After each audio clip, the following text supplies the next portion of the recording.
Assalomu alaykum va rahmatulloh. Bugun arab tilida inshaalloh ta harfini o'qishni o'rganamiz.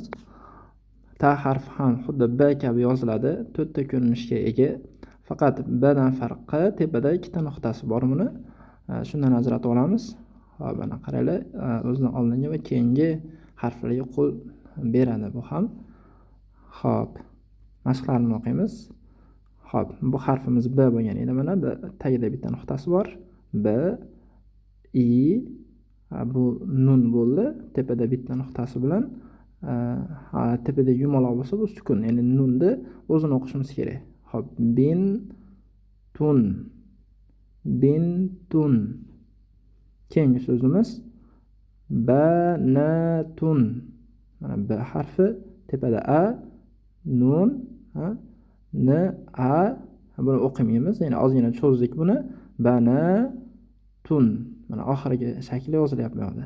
Endi alohida shaklda yozilyapti, chunki alif o'zidan keyingi harfga qo'l bermasdi. Xo'p, keyingi so'zimiz anta. Mana a, nun, t a. Anta, anti. Xo'p, lug'atlari bintun qiz, banatun qizlar, anta sen, anti sen. Bu qiz bolaga nisbatan.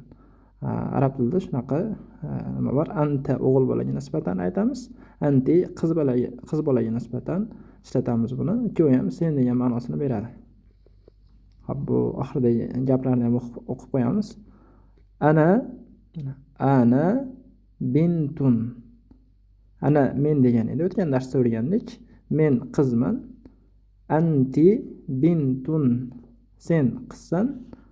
Anta ibnun. Sen o'g'ilsan deyapti. Buni yaxshilab o'qinglar, takrorlaylar inshaalloh. Keyingi harflarimizni ham o'rganib chiqamiz. Ma'assalama.